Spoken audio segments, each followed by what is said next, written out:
네, 가작품은 박용철의 싸늘한 이마 뭐 이런 제목을 갖는데 일단 너희가 읽었으니까 제목의 의미부터 얘기를 하자면 이거는 외로운 화자의 처지를 드러내는 제목이에요. 네, 자신의 처지가 싸늘한 이마 같다 라는 의미로 이제 받아들이면 되고 이 작품의 포인트는 화자의 처지와 그리고 그것에 대응하는 가정의 상황을 판단하는 것에 있어요.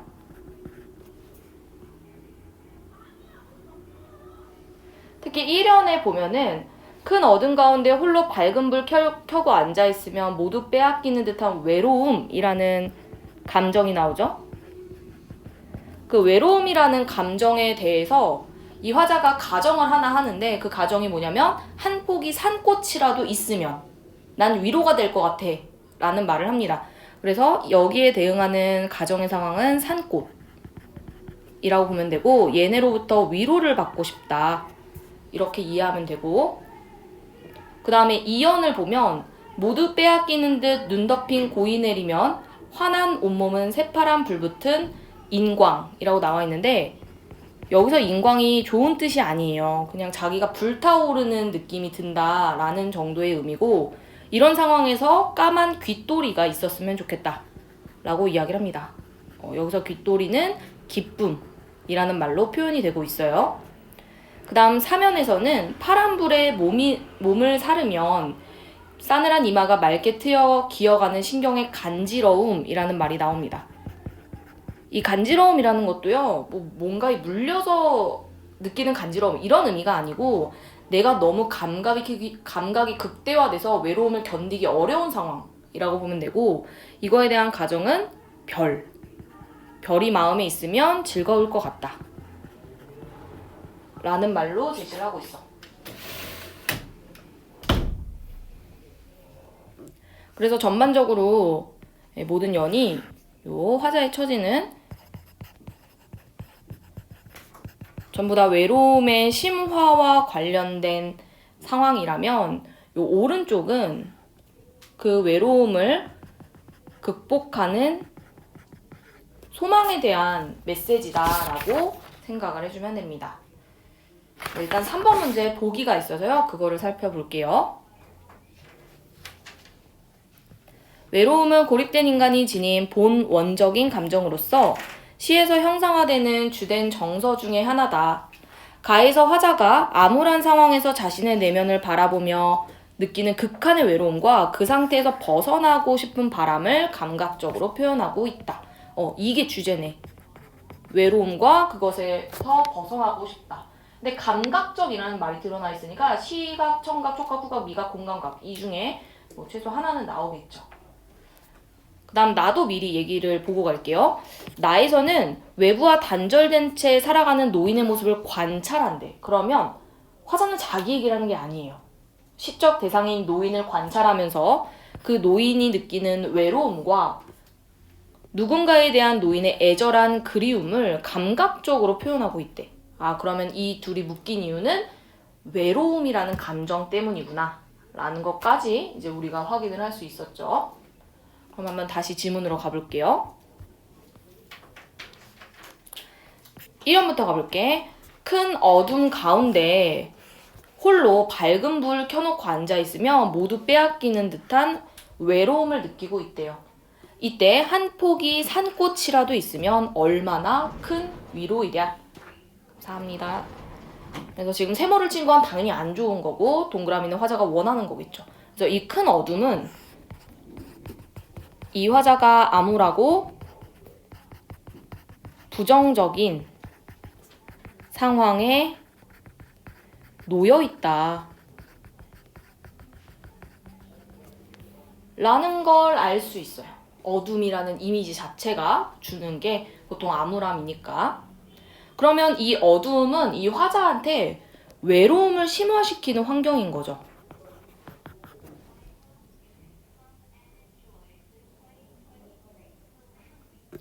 표현법으로 따지자면요. 여기 있는 어둠과 밝은 불 이런 거 명암 대비 이런 것까지 확인이 가능하고 근데 이 명암 대비를 통해서 결국에 자신의 외로움이 심화되는 상황을 좀 더 강조하고 있다라고 생각해주면 되고, 이런 상황이 있으면 모든 걸 다 빼앗기는 것 같대요. 그리고 마지막에 이제 외로움이라는 말로 끝나니까 명사로 시행을 종결했다. 이런 말 나와도 맞는 거겠죠. 그리고 화자의 정서를 직접적으로 제시했다라고 말해도 맞는 얘기가 될 거고요. 외롭다라고 말했으니까.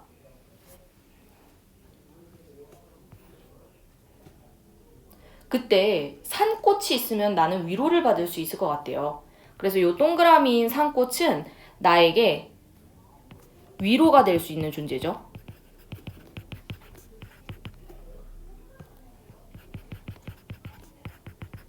근데 위로가 될 수 있는 존재가 지금 얘만 나오는 게 아니기 때문에 1번이라는 숫자를 붙이도록 할게.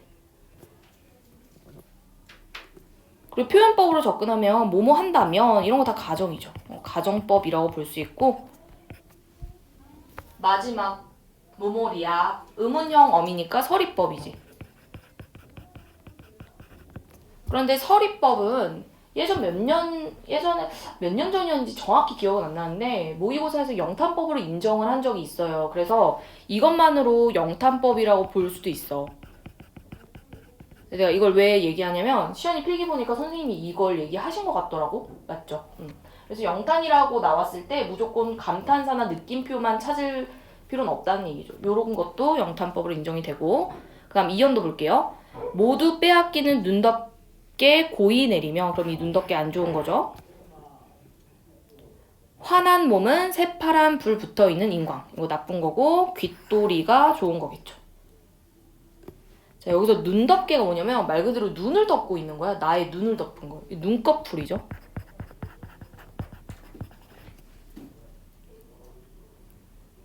그래서 내 눈꺼풀이 내린다라는 거. 이것도 가정법이네. 그건 뭐냐면 그냥 쉽게 생각하면 내가 눈을 감으면 뭐 요 정도 느낌이겠지? 내가 눈을 감으면 내 몸이 새파랗게 불붙어 있는 것 같대요. 인광 밑에 단어들 보면요. 자극이 멎은 뒤에도 계속하여 내는 빛이라고 나와 있잖아요. 그래서 이게 조금 어려울 수 있는 게 우리가 보통 빛의 이미지 했을 때 좋은 이미지로 많이 떠올리거든? 근데 여기는 좋은 이미지가 아니에요. 그걸 좀 조심할 필요가 있을 것 같고, 그래서 이 인광은 외로움으로 가득 찬 화자의 몸을 비유하고 있다. 이렇게 생각해주면 될 것 같아요. 외로움으로 가득 찬 화자의 몸을 비유하고 있다. 그래서 이 시에서는 저 빛의 이미지가 좋은 게 아니다 라는 거. 그리고 또 여기 새파란이라고 했으니까 색채 이미지 확인이 가능하고, 보기에서 나왔던 감각적 이미지들이 이런 데서 또 확인이 가능하네요. 그만큼 자기가 활발 불타오르고 있는 안 좋은 상황인 것 같다는 얘기겠죠? 그럴 때 까만, 여기도 색채 있죠? 귓도리는 귀뚜라미입니다. 귀뚜라미가 있으면 너무 기쁠 것 같아. 그래서 이 귀뚜리는 화자에게 위로가 될 수 있는 존재. 두 번째 라고 볼 수가 있겠네요. 뭐뭐하랴, 이거 서리법 똑같죠?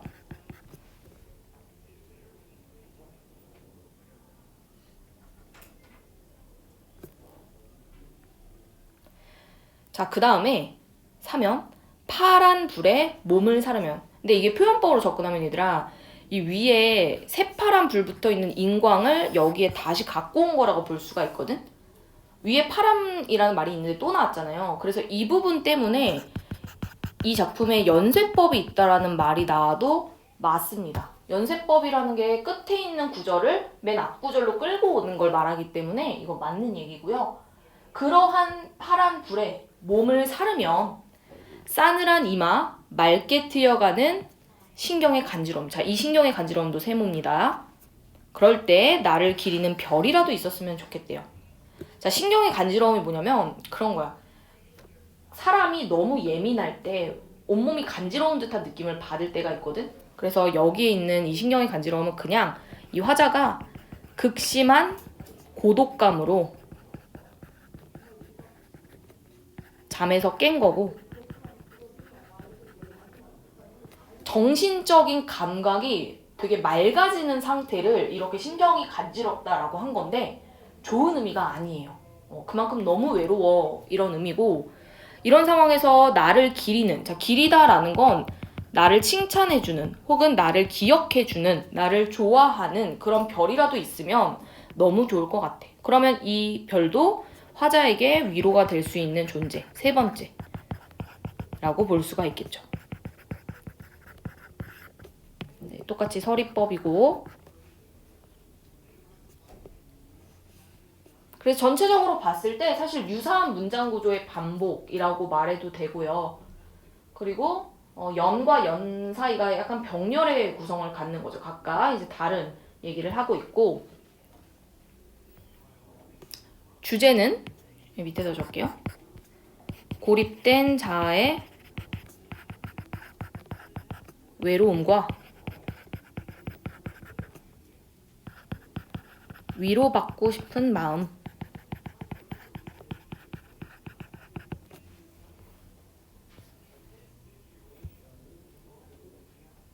그래서 제목에 있는 싸늘한 이마가 사면에 있는 그 싸늘한 이마와 대응이 되기 때문에 외로운 화자를 나타낸다라고 본 겁니다. 그래서 전체적으로 외로움이 심화되는 상황에서 외로움을 극복하고 싶다라는 걸 여러 가지 자연물들을 동원해서 드러내고 있는 시고요. 여기에다가 유사한 문장구조 반복 하나 더 적어놓을게요. 문장구조의 반복.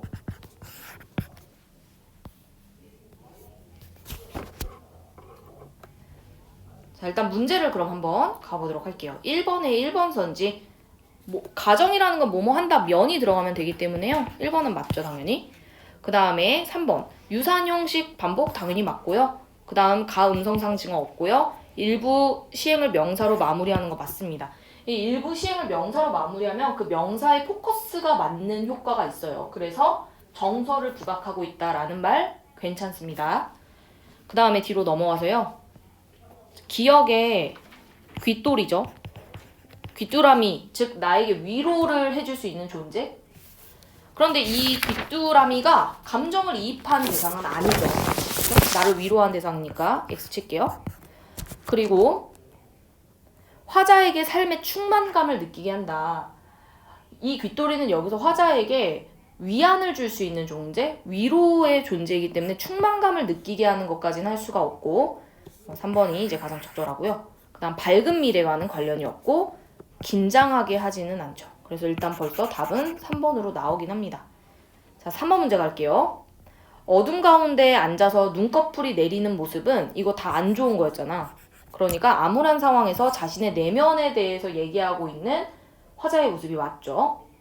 3번 얼마나 한 위도이랴라는 건 외로움에서 벗어나고 싶어하는 바람이다. 즉 거기 나오는 자연물들이 나에게 위로를 준다는 건 그만큼 벗어나고 싶다라는 걸 말하는 거고 4번 이 불붙은 인강 안 좋은 거였잖아. 외로운 처지에 놓인 화자의 모습을 비유한 표현이 맞고요. 5번 신경의 간지러움은 외로움으로 예민해진 화자의 상태를 드러내는 게 맞습니다. 아직 답이 안 나왔어요. 자, 그럼 다시 앞으로 가서 가지문에서 시험아 좀 다르거나 아니면 특이한 내용이 있어? 저 길 잃은 별이 길 잃은 별이라고 해석하셨어요. 길 잃은 별? 네. 삶의 길을 잃고 헤매는 대상.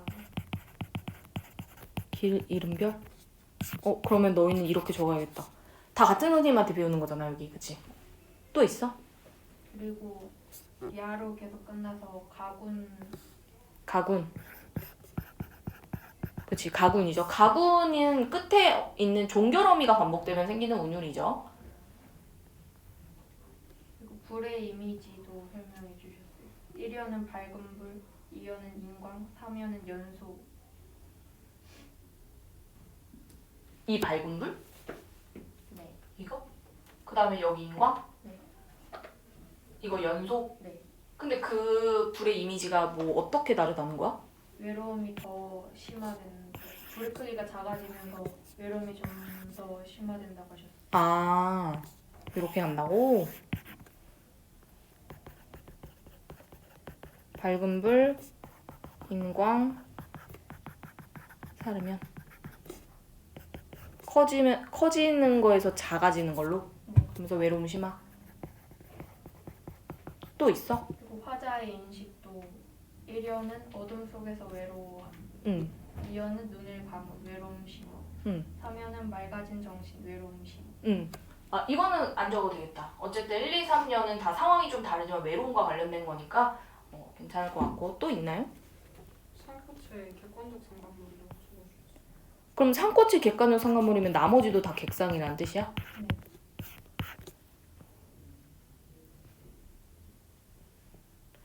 얘들아, 그럼 왜 산꽃이 객관적 상관물일까?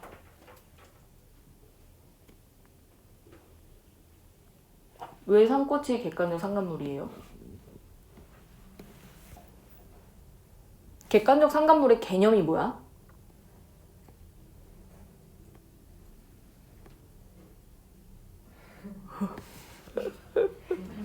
왜일까? 근데 이 객관적 상관물이라는 게 진짜 사실 정말 애매한 개념이거든. 그래서 이 부분을 객관적 상관물이 아니라고 볼 수도 있어. 근데 이제 선생님은 어떻게 접근을 하신 거냐면 객관적 상관물을 엄청 넓게 봐서 화자의 감정을 드러낼 수 있는 소재이면 그냥 객관적 상관물이라고 본 거야. 여기 나와 있는 이 산꽃, 귓돌이, 별은 결국에 화자가 외로움을 극복하고 싶다는 마음을 드러내는데 동원이 된 애들이라서 그래서 객관적 상관물이라고 말씀을 하신 거지. 선생님이 되게 넓게 보신 거예요. 그렇다고 해서 얘네가 감정이입인 건 아니고요. 또 있나요? 그 없는 것들을 계속 찾아서 외로움 극복 의지라고. 외로움 극복 의지. 네. 그리고 신경의 간지러움이 응. 그 불에 몸이 다 연소되고 나서 응. 제가 된 뒤에 차갑게 식어서 이렇게 정신이 번쩍 들리는 상태에서 느껴지는 거라고. 제가 식어서? 네. 몸이 다 완전히 제가 돼서 식고 아. 네, 차갑게. 와, 엄청 디테일하게 설명을 하셨네. 또 있어? 아, 여기 촉각적 이미지도 있죠. 싸늘한 이런 거. 그리고 만약에 이 작품에 대해서 다양한 감각적 이미지를 사용하고 있다. 이렇게 나와도 맞는 이야기가 될 거고. 혹시 또 있나요, 뭐? 그러면 이번에는 나에 있는 월훈을 볼게요. 이 월훈이라는 작품은 유명한 편이에요. 유명한 편이고 모의고사에서도 나올 가능성이 좀 있는 작품인데 혹시 월훈이 뭔지 알아요? 월훈. 달무리야. 근데 또 달무리라고 말해줘도 모르더라고. 달무리라는 걸 혹시 본 적이 있나요? 달무리? 본 적이 있어요? 네. 언제 봤지? 난 살면서 본 적 없는 것 같은데 달무리? 길 가다가? 네. 오.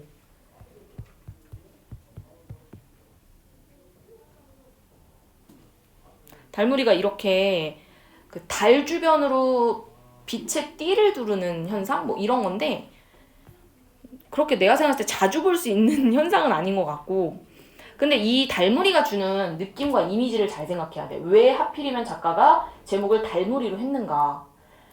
너희가 배웠으니까 노인은 지금 굉장히 고독하고 외로운 처지에 있잖아. 근데 그 상황에서 이런 달무리까지 보이는 상황이라면 훨씬 더 그 노인의 고독감을 어떻게 강조할 수 있는 효과가 있는 거예요. 그래서 제목에 쓰여진 이 월훈이라는 것 자체가 노인의 외로움을 더 심화시키는 분위기다라고 볼 수 있다는 거죠. 그리고 아까도 얘기했지만 이 작품은 화자가 자신의 감정을 얘기하는 게 아니에요. 그 노인에 대한 감정을 얘기하는 겁니다. 첩첩산 중에도 없는 마을이 여기 있습니다. 그렇다는 건 이 마을이 현대 문명과 동떨어진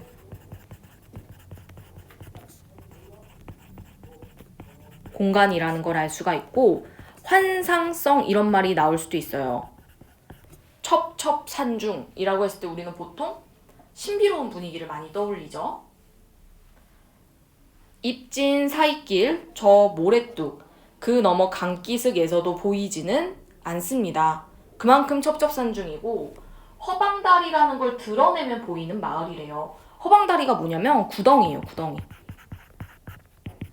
그러니까 그만큼 너무 깊숙한 데에 있어서 강기슭까지 가서 구덩이까지 드러내야지만 보이는 마을이라는 의미입니다. 여기도 지금 보면 명사형으로 종결한 시행이 있죠.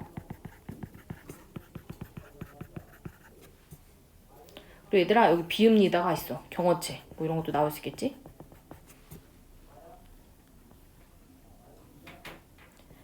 그래서 이 일행은요 그냥 공간의 신비감 이 정도로 받아들이면 되는 행위고 그만큼 노인이 있는 공간 자체가 환상적이고 신비한 공간이다. 탈속적인 공간이다. 이렇게 나올 수도 있습니다. 근데 이 마을이 어떠냐면요. 깽속 같대요. 깽이라는 건 뭐야? 깽이 뭐야 깽? 처음 들어보나 깽? 그 금광 같은 거 있죠. 동굴. 동굴이라고 생각하면 돼. 동굴 같은 마을이야. 그만큼 마을이 깜깜하다는 거지. 비유죠. 꼴깍. 해가 노릇꼬리 해가 꼴깍 치면 집집마다 봉당에 불을 켠대요. 노릇꼬리가 뭐냐면 노릇꼬리가 어때? 길어 짧아? 엄청 짧잖아. 동글동글하고. 그래서 이 노릇꼬리 해라는 것 자체가 빨리 지는 해 이런 의미거든요. 몰라도 되고요. 어쨌든 그런 해가 지면 집집마다 봉당에 불을 켠대요. 봉당은 그냥 흙바닥 이런 뜻이야. 그 옛날에 집 보면은 방과 방 사이에 있는 흙바닥 같은 곳에 이제 등을 달아서 불을 켠다는 얘기지. 근데 여기 보면 알겠지만 쉼표가 많아요.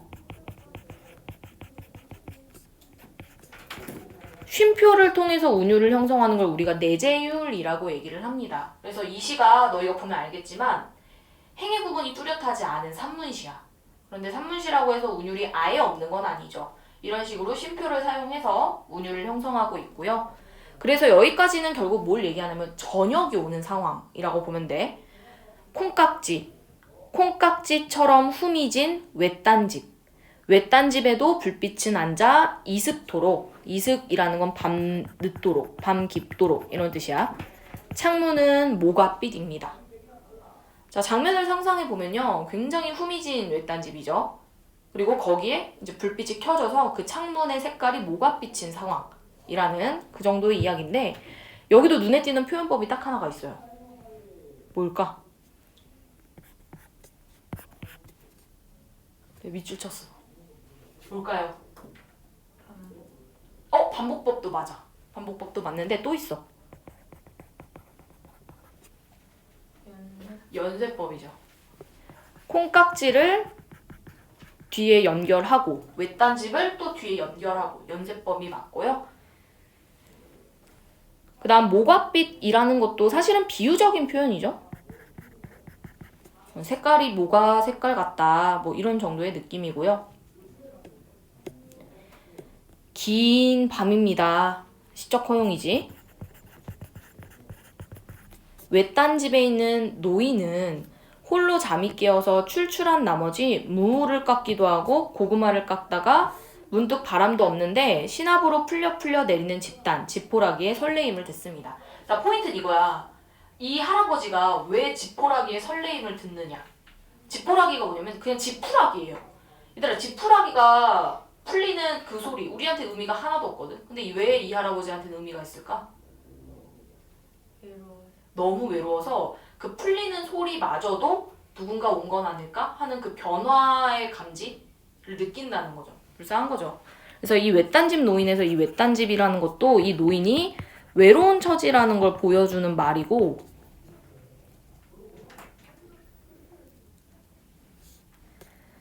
무를 깎기도 하고 고구마를 깎기도 한데 이게 그냥 단순히 행위의 나열이잖아요. 근데 이 행위의 나열을 통해 또 말하고자 하는 게 있어. 할 게 없는 거야. 그래서 이거는 노인의 고독감을 표현한 구절이라고 볼 수가 있는 거죠. 외로움 느끼는데 할 건 없고 그러니까 무도 깎고 고구마도 깎고 이러는 거죠. 근데 알지 얘들아? 무는 이렇게 적으면 안 되죠? 무가 맞는 표준어지. 그리고 시나브로 뭐 이거는 서서히 천천히 뭐 이런 의미거든요. 뭐 알 필요는 없는데 고유어예요. 풀려 내리는 집단, 지포라기에 설레임을 듣습니다. 그래서 요 설레임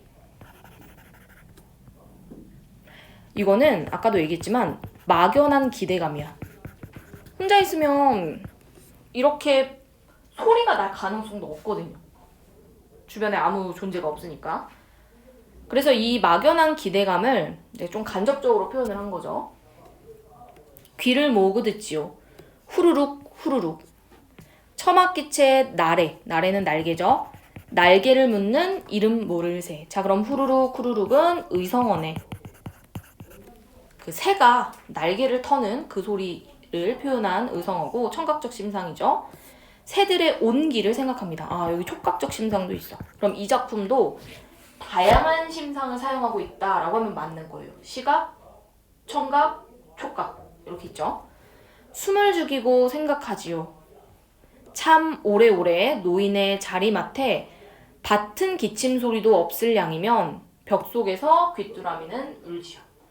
봤다라는 말이 아마 좀 어색할 텐데 봤다라는 말은 자주라는 뜻이에요. 기침을 엄청 자주 해요, 할아버지가. 근데 그 기침 소리도 없을 양이라는 건 그만큼 고요하다는 뜻이고 그때 귀뚜라미가 우는 거죠. 여기 겨울이라는 말 때문에 계절적 배경이 있고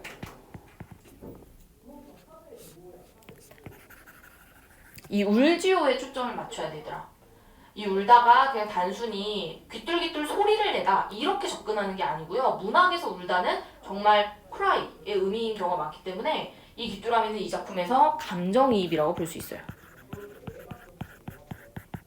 그래서 내신에서 위에 있던 까만 깃돌이랑 얘랑 비교하는 문제가 나올 수도 있습니다. 얘는 감정이입이면서 동시에 객관적 상관물이 될 수 있는 애죠. 때를 지어 옵니다. 벽이 무너지라고 옵니다. 자, 웁니다 앞부분을 보면 문장이 조금씩 길어져. 우리가 이런 걸 뭐라고 하지? 뭐라고 할까? 응? 앞에가 점점 문장이 길어진다는 건 심화가 되는 걸 말해요. 아, 초성 힌트도 써놨는데?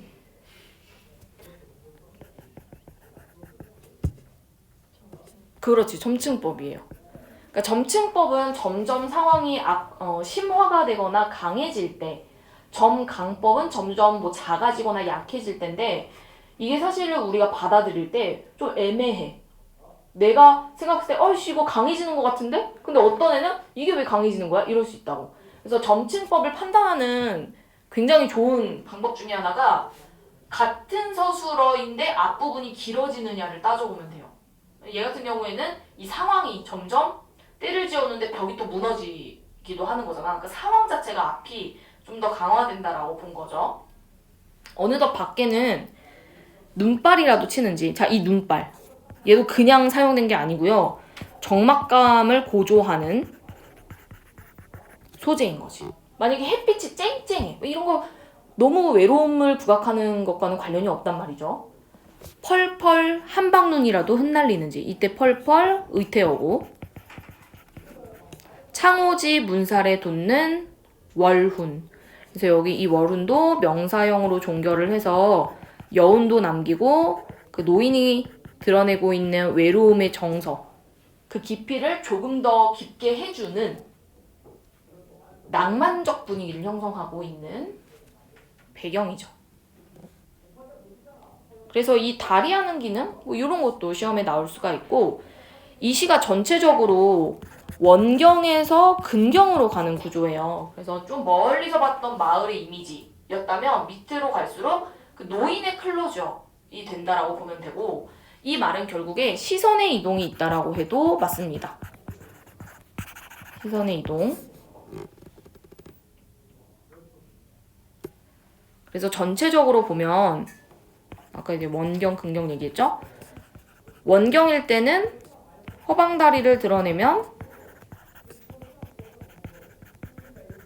보이는 마을의 얘기였다면 근경일 때는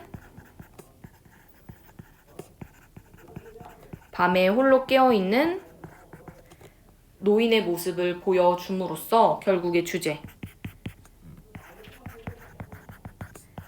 외딴 집에 사는 노인의 외로움과 그리움 이렇게 볼 수 있다는 거겠죠?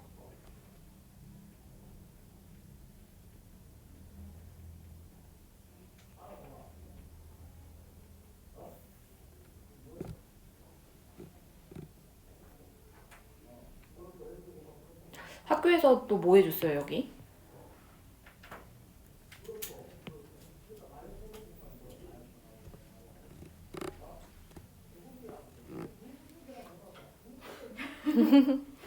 길다. 길다? 뭐가 길다? 그 첫 번째, 두 번째 줄이 어. 생명을 위협하는 함정을 모두 드러내야만 보이는 공간. 죽음이라는 인간의 유한성 너머에 존재하는 말하고 초월성. 너무 길어. 나 이해도 못했어. 다시 말해줘. 죽음? 죽음이 왜 나와? 그 함정이잖아요, 후방다리가. 어. 그래서 죽어야만. 이 마을 보인다고? 네. 죽어야만? 그래? 죽어야만 보이는 마을? 이거 너무 이상해지는데? 해석이? 죽어야만 보이는 마을? 그럼 이거 저승에 대한 얘기라고 본 거야? 선생님이? 그건 아닌 것 같은데.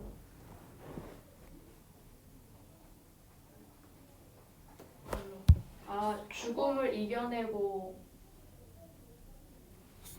마을로 가는 그런 느낌. 죽음을 이겨내고. 근데 이게 뭐 중요할 것 같지는 않은데 뭐 어쨌든 선생님이 이렇게 얘기하셨다고 하니까 근데 결국 저 말을 통해서 말하고자 하는 바가 뭐야? 초월성. 이 공간 초월적인 공간이다? 그만큼 뭐 깊숙하다라는 걸 이렇게 길게 표현하신 것 같네. 참고만 하면 될 것 같고. 또 있어?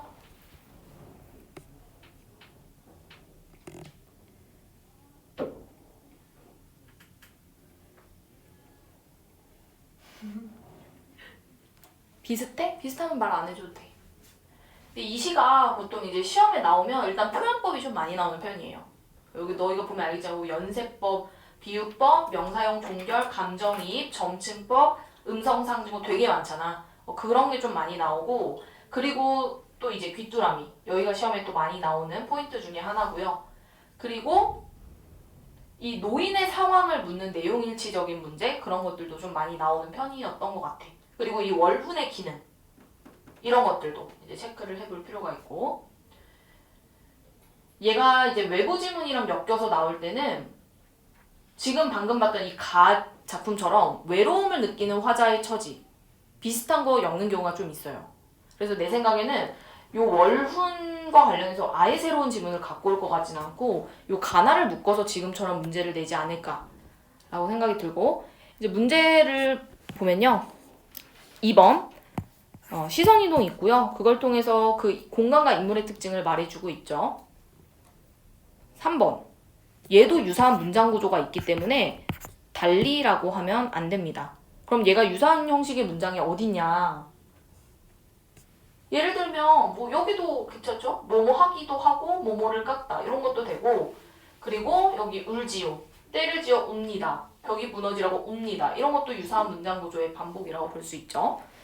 그 다음 4번 나는 음성상징어가 있는데 가가 없었고요. 그 다음 그래 4번 맞고 5번도 그래서 맞는 얘기. 둘 다 명사형 시행이 있고 자 뒤로 넘겨볼게요. 귀뚜라미죠. 둘 다 의미는 귀뚜라미입니다. 귀또리는 귀뚜라미의 옛날 표현이에요. 노인의 욕망 관련이 없습니다. 근데 이 귀뚜라미가 노인에게 삶의 결핍함을 느끼게 하는 애는 아니에요. 얘 때문에 결핍을 느끼진 않고요. 이걸 부각하려는 거죠. 감정이입을 통해. 어두운 과거와는 관련이 없고 이 귀뚜라미 때문에 노인이 긴장된 심리를 이완하지 않습니다. 그리고 그 전에 긴장하지도 않고요. 틀렸고요. 3번밖에 답이 될 수 있는 선지가 없었고 그 다음 3번 문제 2번 첩첩산 중에도 없는 마을 후미집 외딴집이라는 공간적인 배경은 그만큼 단절된 공간이라는 걸 부각하는 거 맞고요. 3번 숨을 죽이고 생각하지요 라는 것은 외로움에서 벗어날 수 없음을 인식한 노인의 절망을 말하는 게 아니에요. 자, 얘가 지금 숨을 죽이고 생각하는 거는 구절을 잘 보면 새들의 온기를 생각한다고 하거든. 새들의 온기. 새들의 온기를 왜 생각해? 그만큼 온기를, 누군가를 간절히 원하는 거예요.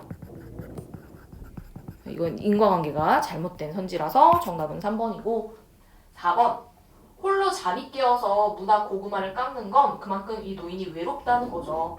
할 게 이거밖에 없는 거니까 그걸 행위로 보여주고 있는 게 맞고 그 다음 5번 지푸라기의 설레임을 듣는 거 그만큼 고요하다는 거고 밖의 소리에 예민하게 반응하는 노인의 모습 설레임을 느끼는 모습이라고 볼 수가 있겠죠. 혹시 여기까지 내용이나 문제에서 질문할 게 있나요? 말할 거 한 가지 더 있어요. 어떤 이거 월훈? 네. 응. 눈발이랑 한방눈 마지막에 응. 안 좋은 거로 보셨어요. 그 고립감과 단절감. 아 이거는 이제 좀 해석에 따라 다를 수 있는데 보통은 이 눈발을 막 무조건 부정 이렇게 보기보다는 이 외로움의 정서를 부각하는 소재 뭐 이 정도로만 보거든요. 근데 선생님은 이거를 어쨌든 단절의 이미지로 보신 거야. 한방눈이 많이 온다는 건 거기에 갈 수가 없잖아 다른 사람들이. 그러면 이 눈과 관련해서도 선생님의 입장으로 보면 외부시를 낼 수가 있어. 예를 들어 정말 좀 넓게 보면 이 눈이 실연의 소재로 사용되는 작품들이 있죠. 그런 것들이 이제 시험에 정답인 선지로 들어갈 수가 있겠지. 그리고 만약에 적절하지 않은 선지이면 이 눈이 사람들에게 뭐 희망을 주는 눈이라든지 예를 들어서 사람들이 좋아하는 그 너희 그 작품 하나? 샤갈의 마을에 내리는 눈? 이거 어떻게 알지? 본 적이 있어요. 혹시 다 본 적 있나요? 아, 그러니까 갑자기 그냥 생각이 난 건데, 그러니까 만약에 눈의 이미지로 나온다면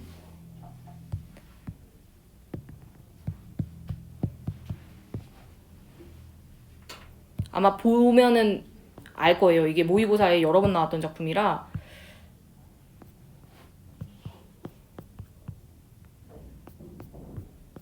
최근에 나오지 않았나? 아닌가?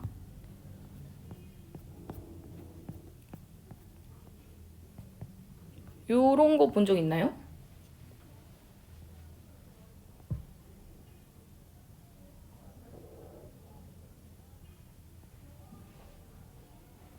뭐 이걸 지금 보여주는 이유가 뭐냐면 여기에 나오는 눈은 봄을 알리는 가벼운 눈이야. 그래서 사람들에게 다시 활력을 불어주는 눈? 이런 이미지라서 방금 봤던 그 작품의 눈의 이미지랑은 전혀 다르죠. 그러니까 이런 것들이 이제 답이 될 수 있다는 거야. 근데 만약에 또 비슷한 걸 찾자면 혹시 너희 그거 그 작품 알아? 슬픔이 기쁨에게? 봤을 수도 있어. 보여줄게.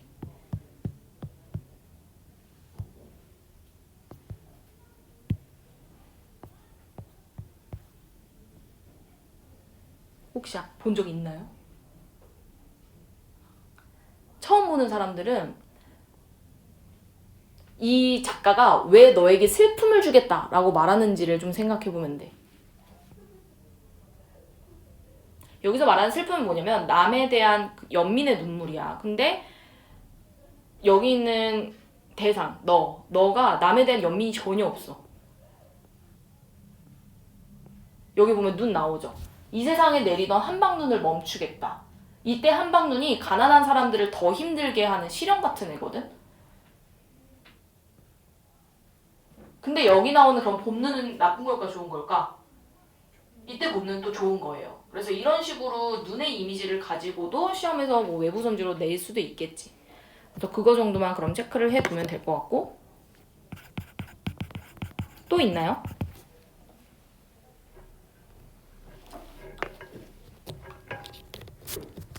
있어?